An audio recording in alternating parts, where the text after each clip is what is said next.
The Obsidian Driller, a scarred veteran of 100 asteroid claims, grumbled through the Ymir Drift, its metallic hide bearing witness to close calls with rogue rocks and the corrosive breath of nebulae. Inside, the atmosphere was a familiar blend of recycled air, lukewarm coffee, and the low thrum of machinery that always seemed one cough away from giving up the ghost. Captain Silas "Sly" Rexford, a man whose face was as cratered as some of the asteroids he hunted, squinted at the main display. "Anything, Lena?" he growled, his voice like rocks tumbling in a chute. They were deep in the Tartarus cluster, a particularly nasty patch of space debris that most corporate miners wouldn't touch with a 10-parsec pole. But Silas wasn't corporate. He was independent, which was a polite way of saying perpetually broke and desperate for a score. Lena Hansen, her youthful face illuminated by the glow of her sensor console, pushed a stray strand of brown hair from her eyes. "Still sifting through the usual junk, Captain. Nickel iron, silicates, a whisper of trapped volatiles. Nothing to write home about." Her fingers danced across the interface, coaxing data from the driller's aging deep scan array.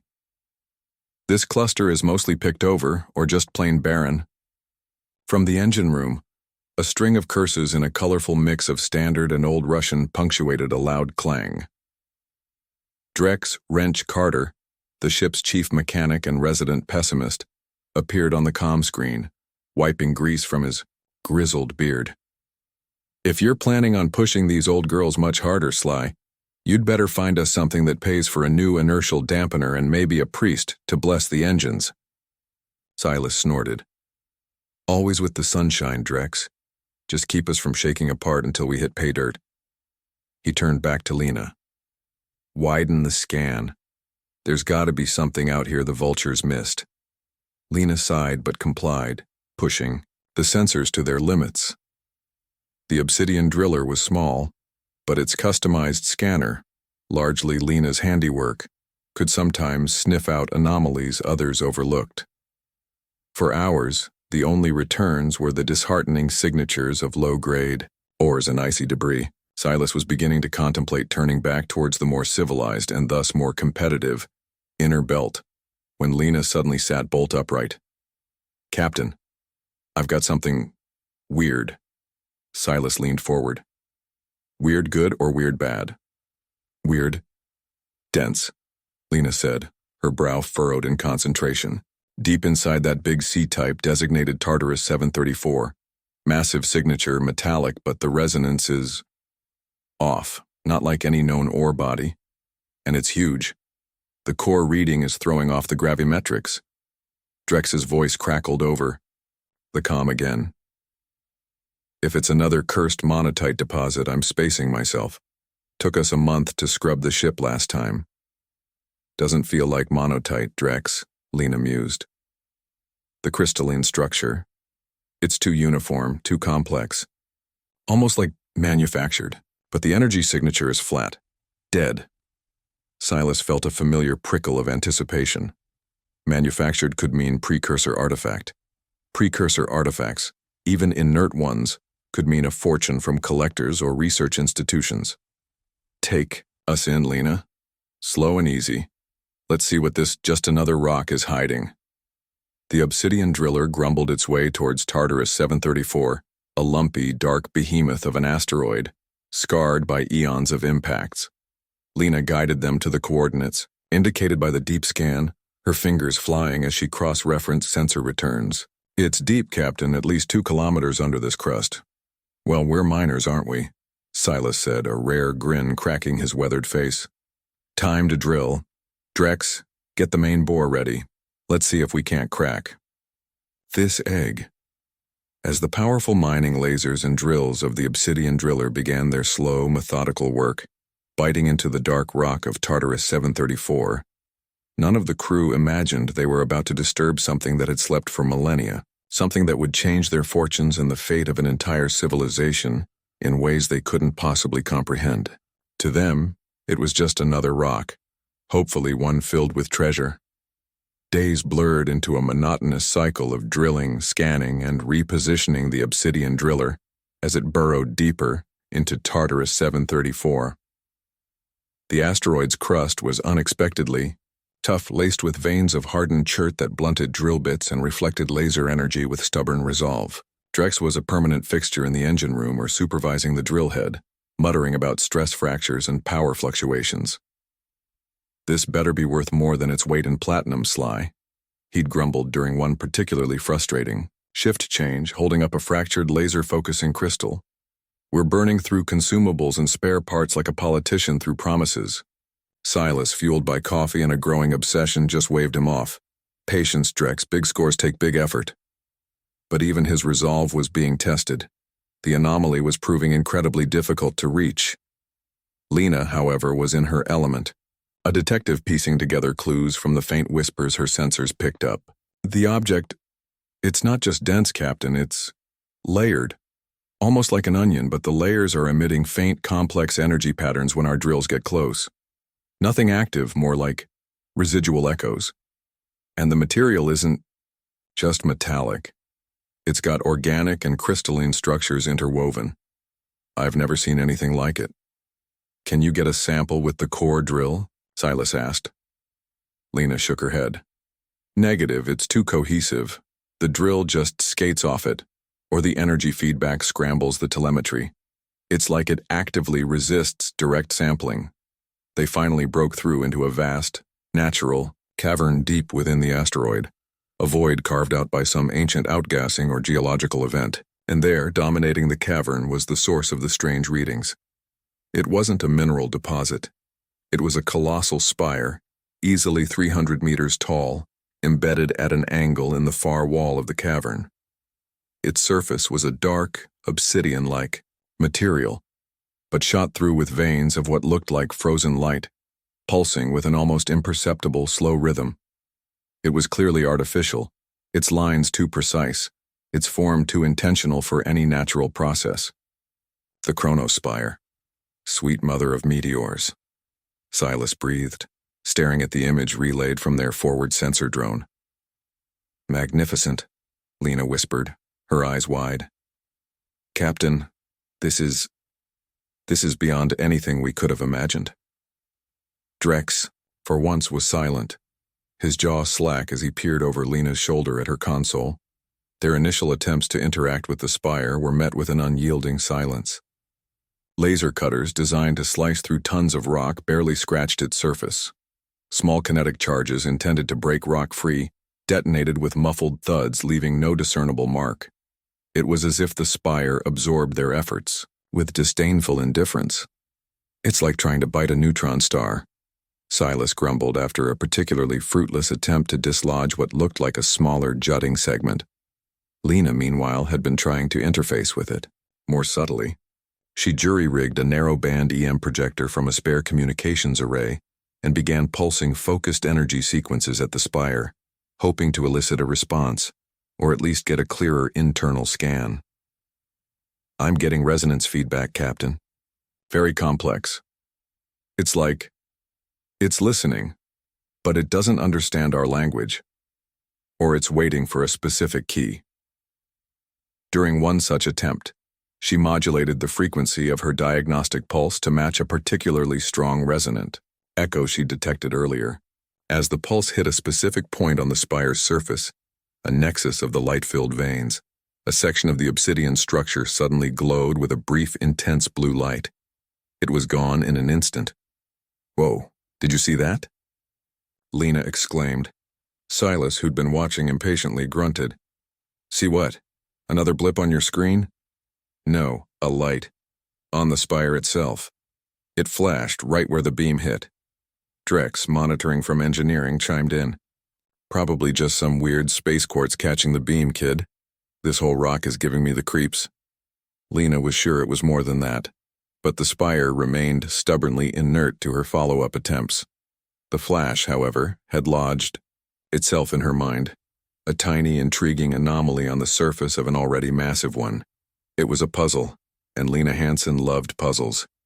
This stubborn rock, as Silas still sometimes called it, was turning out to be the most fascinating challenge of her young career. The frustration aboard the Obsidian Driller was becoming palpable. Days had turned into a week since they'd first laid eyes on the Chronos Spire.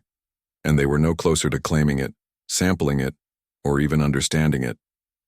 Their consumables were dwindling, and Silas Rexford was not a man who liked to waste resources. "All right," he announced one morning, his voice decisive. "Plan A, B, and C haven't scratched it.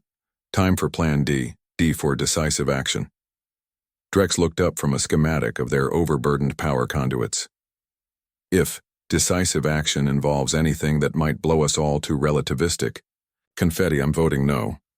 "Nothing so dramatic, Wrench," Silas said, though his eyes held a glint of gambler's excitement.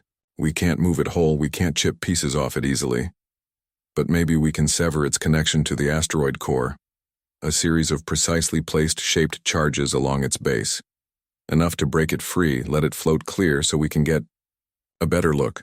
Maybe even a tractor beam on it if it's not too massive once it's untethered." Lena felt a knot of unease. "Captain, we still don't know what it is. Those energy patterns I detected. They're dormant, but incredibly powerful. A sudden shock like that could be just what it needs to wake up and tell us hello."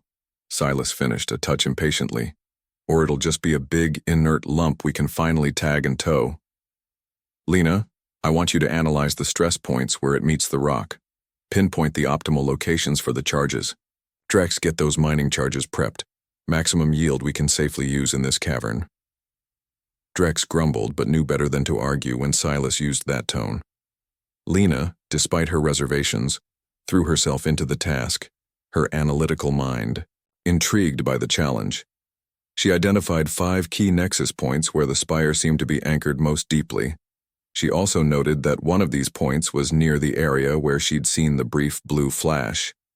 A hunch, born of scientific curiosity and a touch of intuition, made her subtly adjust the calculated energy yield for the charge at that specific point, programming it for a slightly different resonant frequency in its detonation sequence, an echo of the diagnostic pulse she'd used earlier. It was a tiny modification unlikely to make a difference, but it felt right. The placement of the charges was a tense, delicate operation, performed by the driller's remote work drones under Drex's nervous supervision. Finally, all was ready. The Obsidian Driller pulled back to a safe distance within the cavern. "All right, Lena," Silas said, his hand hovering over the detonation control. "On your mark." Lena took a deep breath, her eyes on the sensor readings from the spire. It remained inert, silent. "Charges armed. All systems green for detonation, Captain." Silas nodded. "Here's to waking up something interesting. Firing in 3, 2, 1. Mark." He slammed his palm down. 5 bright flashes erupted around the base of the Chronos Spire. For a heart-stopping moment, nothing happened. Drex let out a sigh. "Well, that was a bust. Probably just welded it tighter to the—" He was cut off by a low, profound hum that vibrated through the Obsidian Driller's hull, through the very rock of the asteroid. The veins of light within. The Chronos Spire began to glow, not with a brief flash but with a steady, intense brilliance starting from its base and racing upwards. The obsidian surface seemed to ripple as if becoming liquid light. "Captain!" Lena gasped, her console lighting up with insane energy readings. "The spire it's activating. Power levels are off the scale." The hum intensified into a ground-shaking thrum. The entire cavern was bathed in an ethereal, pulsating blue light. Then from the very tip of the Chronos Spire, a beam of pure, coherent energy, thicker than the Obsidian Driller itself, erupted with silent, devastating power. It lanced out of the cavern through the opening they had drilled, shooting out into the void of the Ymir Drift. The Obsidian Driller was buffeted by the sudden energy displacement, alarms blaring as its shields flared momentarily, a testament to Drex's over-engineering. The crew, thrown against their restraints, could only stare in stunned silence as the beam, impossibly focused and bright, arrowed away into the darkness of space, aimed towards a distant, unremarkable patch of stars. The spire itself continued to glow, its internal light now a steady, vibrant pulse, the deep hum a constant presence. The miners had wanted to wake it up. They'd succeeded beyond their wildest or most terrifying imaginings. Far from the Tartarus cluster, in a system bathed in the gentle, aging light of the star Solara, lay Aeravona, homeworld of the Aeravine.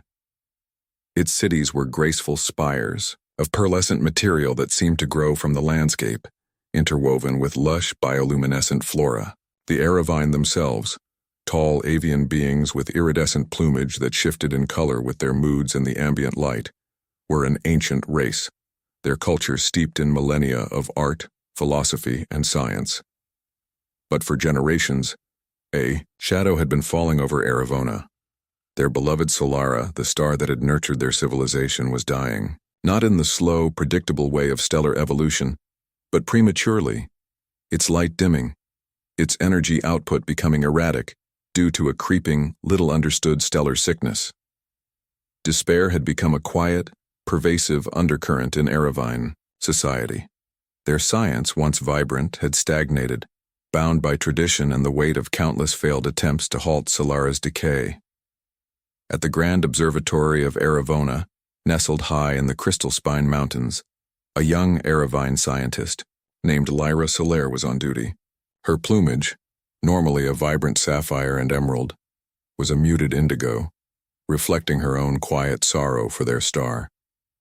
She was monitoring the usual depressing data streams from the long-range stellar sensors, another fractional decrease in Solara's luminosity, another spike in anomalous particle emissions.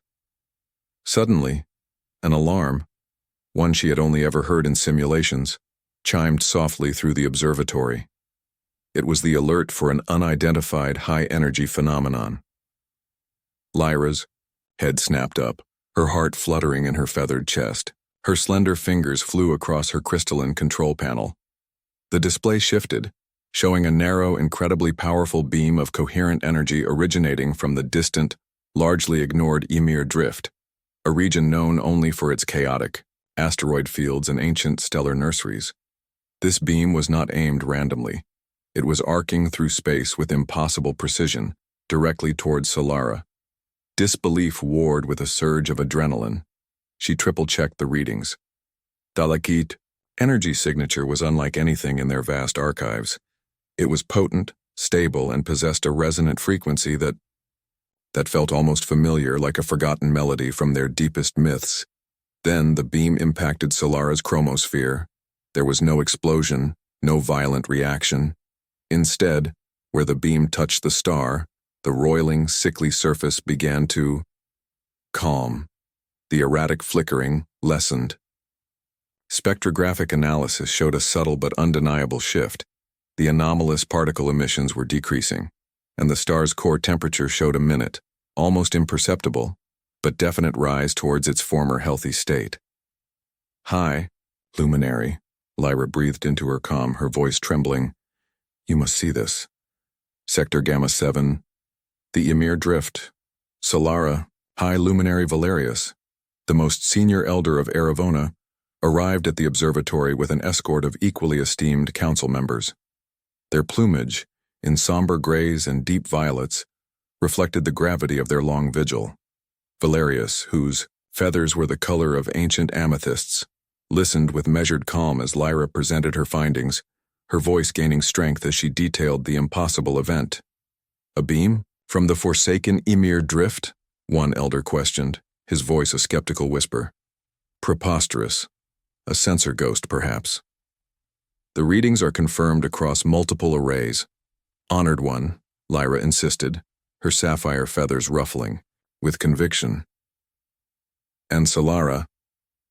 "Solara is responding. The decay, it appears to be stabilizing, even reversing in the localized impact zone." Valerius stared at the data, at the image of the focused beam touching their dying star. He remembered the ancient legends, the tales of the Skyweavers, the precursors who were said to have tuned the stars themselves, leaving behind great regulators, Chronos Spires, that could mend the fabric of creation. They had been dismissed as myth, as fanciful tales to soothe a declining race. But the evidence before him was undeniable. Something or someone in the Ymir Drift had unleashed a power beyond their current comprehension, a power that was now performing a miracle for their star. "Trace the origin point of this beam, Lyra Solara. Valerius commanded, his voice resonating with a newfound fragile hope. Dispatch the swift cruiser Stellar Wind to the Ymir Drift. Instruct its complement to observe, to understand, and if sentient life is responsible, to proceed with utmost caution and reverence. The fate of Aeravine may have just taken an unforeseen turn. As the sleek Aeravine vessel slipped into the interstellar currents, racing towards the Tartarus cluster, hope, a sentiment long dormant, began to flutter once more in the hearts of the Aeravine people. They did not know who or what awaited them, only that a lifeline had been thrown from the most unexpected quarter of the galaxy. Aboard the Obsidian Driller, the initial shock of the Chronos Spire's activation had given way to a bewildered, nervous energy. The spire itself, still embedded in the asteroid, now pulsed with a gentle internal blue light, its massive beam having ceased as suddenly as it began. The cavern was quiet again, save for the low hum emanating from the alien artifact and the frantic beeping of Lena's overloaded sensor array. What in the blazes was that? Silas finally managed, running a hand over his face. Did we just weaponize an asteroid? Lena was frantically trying to make sense of the data. The energy discharge was colossal, Captain, off any known scale, but it was focused, directional, like it had a target. And the spire itself, its internal structure has reconfigured. It's active now but stable. It's like we just flipped a switch. Drex, ever the pragmatist, had a more immediate concern. Are we going to get vaporized by whatever that beam just annoyed? Or maybe whatever it was aimed at is going to come looking for us? As if on cue, Lena's proximity alert blared. Captain, unidentified vessel entering the Tartarus cluster. High velocity, decelerating fast. It's not human registry, and it's big. Very big. On the main view screen, a new arrival shimmered into existence, exiting a fold in space-time with effortless grace. It was a ship unlike anything they had ever seen. Long, slender, and appearing to be crafted from a single piece of polished, iridescent material that shifted through hues of silver and cyan. It resembled a colossal, feathered dart, and it dwarfed the pugnacious Obsidian Driller by a factor of 10. Well, Drex, Silas said grimly, looks like we might get an answer to your question sooner than we thought. He straightened in his chair. Lena, open a hailing frequency.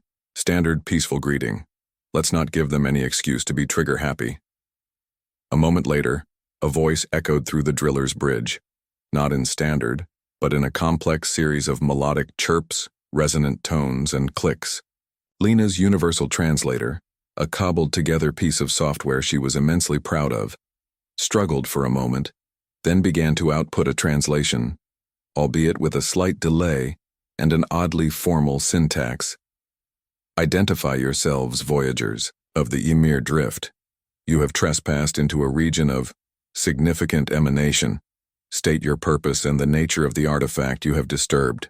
The voice was calm, almost musical, but held an undeniable undercurrent of authority. Visually, a composed avian face appeared on their screen. Lyra Solara, her sapphire and emerald plumage shimmering, her large, intelligent eyes regarding them with intense curiosity and a hint of wary caution. Silas cleared his throat. This is Captain Silas Rexford of the independent mining vessel Obsidian Driller. We're, prospectors. We were investigating what we believed to be a mineral deposit. We had no idea it would do that. He gestured vaguely towards the still glowing spire.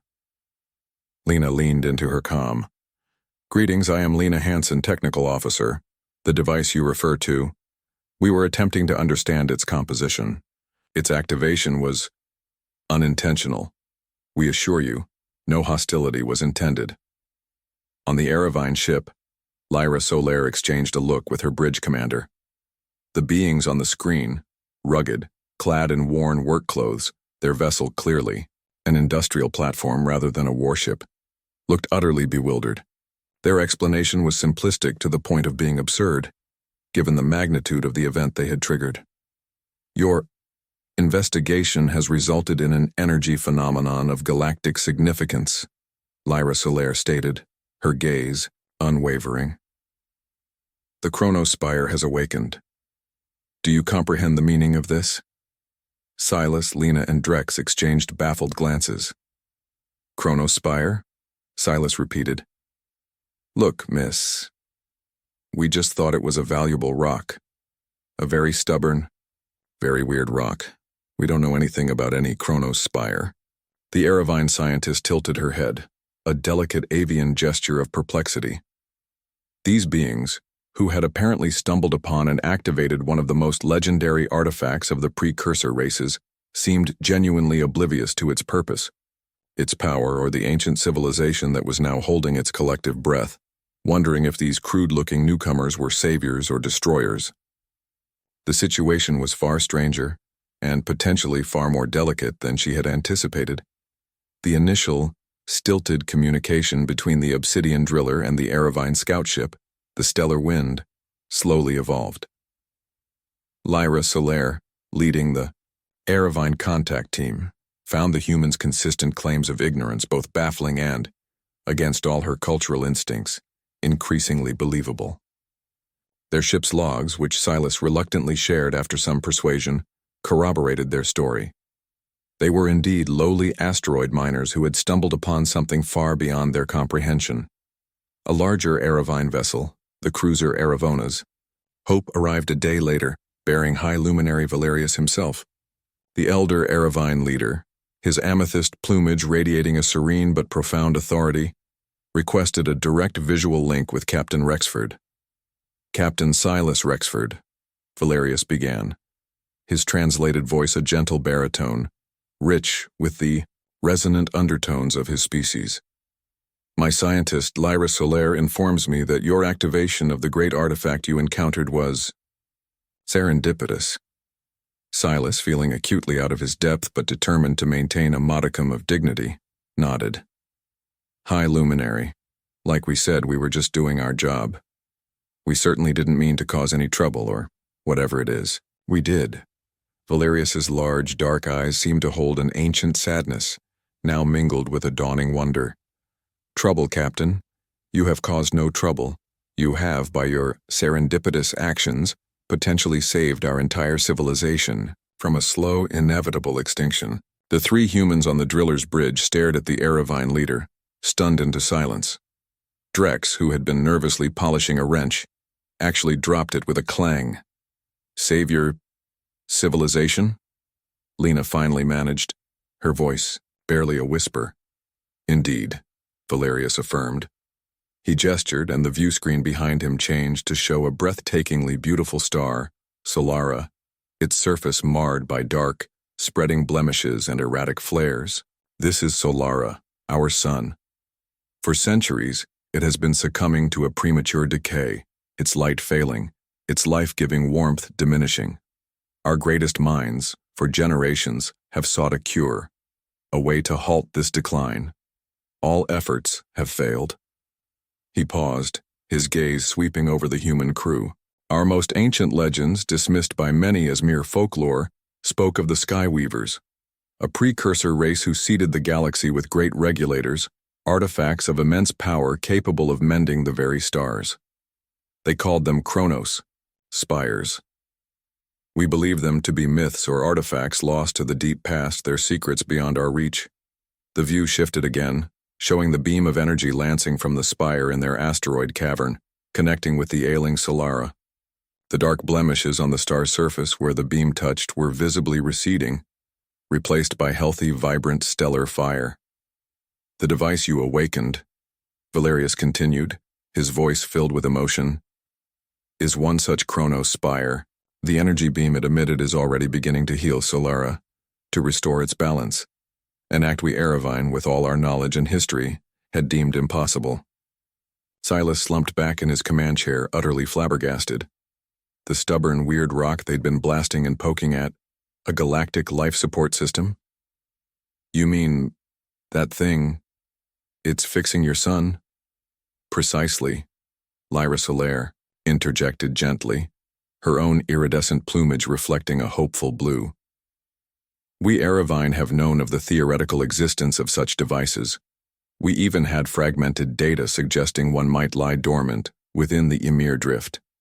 But our protocols, Our deep reverence for precursor artifacts dictated only non-invasive study. We would never have dared to apply the direct percussive methods your logs indicate you employed. We would have studied it for another 1,000 years and Solara would have died. Lena felt a blush creep up her neck. Their direct, percussive methods, their mining lasers, shape charges, and her own jury-rigged diagnostic pulses that had included that intuitively adjusted resonant frequency. It had been crude, a blend of brute force and a lucky guess, but it had worked where millennia of careful Aeravine reverence had not. Drex finally found his voice. So let me get this straight. We were trying to bust open what we thought was a giant space geode to see if it had shiny bits inside, and we accidentally saved your entire species? High Luminary Valerius's beak curved in what the translator indicated was the Aeravine equivalent of a smile. In essence, Mr. Drex Carter, yes, that is precisely what you have done. You are, by every measure we hold dear, the saviors of Aeravona. Accidental heroes, perhaps, but heroes nonetheless. The crew of the Obsidian Driller looked at each other, a mixture of disbelief, awe, and a dawning understanding of the sheer, dumb luck that had brought them to this moment. They were just miners. But today, they were the miners who had saved Sun. The days that followed were a blur for the crew of the Obsidian Driller. The Aeravine, once their initial shock and caution had subsided, treated them with a level of reverence that Silas, Lena, and Drex found deeply uncomfortable, but also undeniably gratifying. Aeravine scientists, led by an enthusiastic Lyra Solara, swarmed the Tartarus cluster, their elegant ships a stark contrast to the Driller's rugged utilitarianism. They studied the Chronos Spire with renewed vigor, now armed with a crucial piece of information, the key to its activation. Lena, with some trepidation, shared her sensor logs, particularly the specific resonant frequencies she had used in her diagnostic pulses and the subtle adjustments she'd made to the shaped charge detonation sequences. To the Aeravine, these were revelations, insights into a mode of interaction so direct, so elemental, that it had simply never occurred to their sophisticated, tradition-bound methodologies. Your engineer's intuitive leap, her willingness to experiment outside established parameters, High Luminary Valerius explained to Silas during a formal, and for Silas, excruciatingly long ceremony held via comlink. That was the catalyst. Our ancestors who built these spires, perhaps they were more pragmatic than our legends portray. The Chronos Spire continued its silent, potent work. Under its steady beam, Solara was visibly rejuvenating. The dark blemishes shrank daily, the star's light growing stronger, warmer.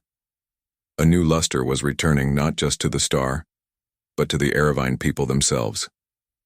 Hope, once a fragile ember, now burned brightly across Aeravona. The question of reward was, for Silas, a delicate one. The Aeravine offered them riches beyond their wildest dreams, rare crystals, advanced technology, even deeds to entire resource-rich asteroid fields in Aeravine territory. Silas, ever the pragmatist, negotiated skillfully but fairly. High Luminary, he said, after accepting a generous payment in high-grade, easily tradable tellurium isotopes. We're just miners. We appreciate your generosity more than words can say. But what we did, it was an accident. We don't feel right taking everything you offer. He paused.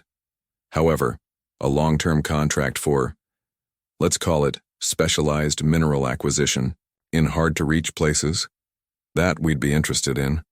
And maybe preferred access to your star charts for the Ymir Drift. There might be other stubborn rocks out here. Valerius and the Aeravine Council readily agreed, a genuine warmth. In their interactions, they saw in these rough-hewn humans not just accidental saviors, but a species with a different yet valuable approach to the universe, direct, resilient, and unburdened by the crippling weight of millennia of tradition.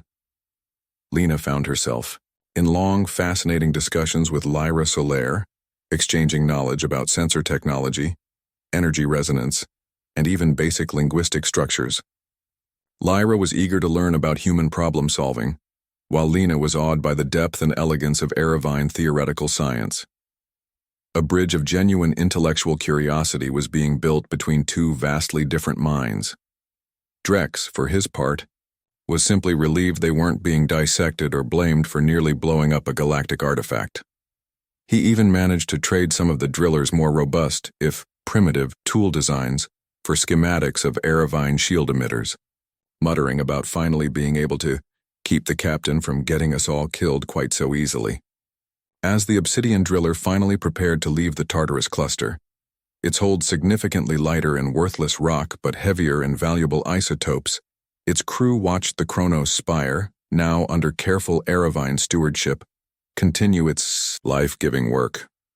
"You know," Lena said, looking back at the glowing spire on the view screen. "For just another rock, it turned out to be pretty amazing." Silas grunted, a smile playing on his lips. Still stubborn, though, just needed the right kind of kick. He glanced at his crew, a newfound respect in his eyes. They were still just miners, scraping a living on the dangerous fringes of space. But they were also the crew that had accidentally kicked a star back to life. The Obsidian Driller, its old engines grumbling a little more cheerfully now, turned and plotted a course for the nearest trade hub. They left behind a healing star, a grateful civilization, and the quiet understanding that sometimes in the vast, unpredictable galaxy, the most profound discoveries and the greatest acts of heroism could come from the most unexpected of hands, from those simply trying to get through another day, looking for just another rock. The universe, it seemed, had a peculiar fondness for accidental heroes.